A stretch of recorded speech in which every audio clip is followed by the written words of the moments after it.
Tina Mitchell here with your Money Chat. This is the first time that the European Central Bank has hiked in 11 years, and one has to wonder what took so long. While bonds were lower in the early going, 50 basis points moved, helping them to recoup their losses as the ECB is taking a harsher stance on inflation.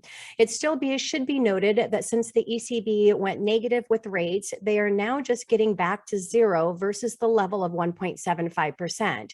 Retail sales rose 1% in June, which was higher than estimates of 0.8%.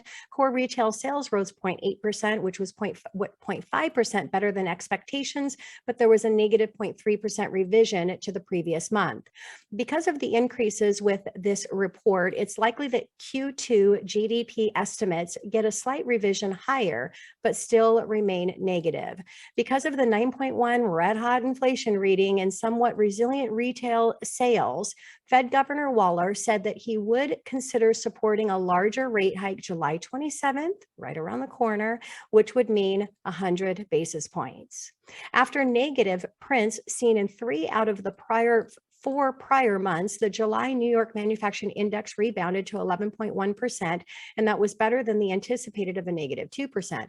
While the headline number was upside surprise, the disappointment was the 6-month outlook following the negative 6.2 from positive to 14, and that is the worst print since September of 2021 to 22 September 2001. Capital spending plans, both on the equipment and the tech spending, deteriorated, and the outlook for new orders fell from 0 to 12.5. Now, Zillow released the July housing index showing that they think that home values will increase 7.8% over the next 12 months. This was a revision lower due to slower monthly appreciation numbers and the slow pace of sales, but still extremely strong. Don't be fooled by other media outlets who will try to twist this and to say that we're in a decrease in home values. Zillow believes that we will see home price appreciation moderate to the pre-pandemic levels, but that very different than a crash. It's just a slower pace of appreciation. Now, on the Seattle front, Seattle housing market has been hot this year. Despite record low inventory levels, last year saw record-breaking sales.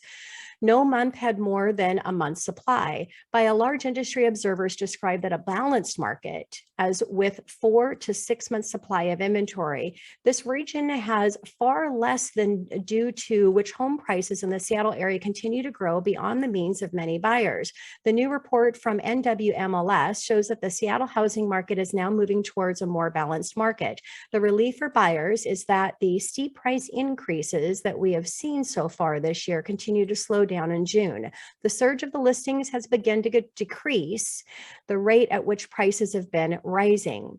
Now, the housing stock is increasing while sales are decreasing as compared to last year. Buyers in the Seattle market are pulling back right now because of mortgage interest rates and much higher than what we saw last year. June housing figures from the Northwest Multiple Listing Service indicate that market change presenting opportunity for some buyers.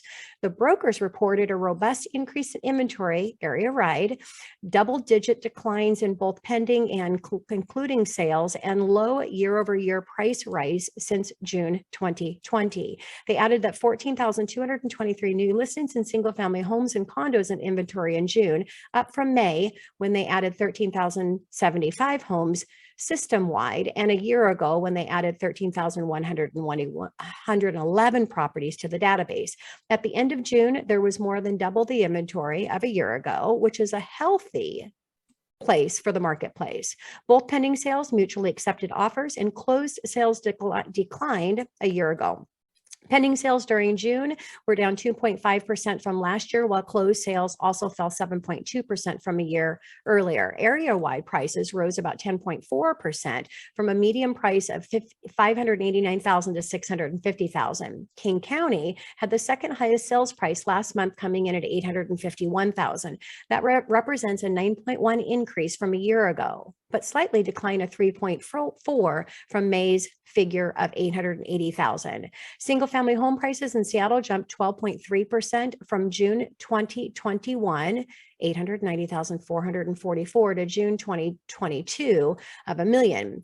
A more balanced market is great news for buyers. Tina Mitchell here, and that is your Money Chat.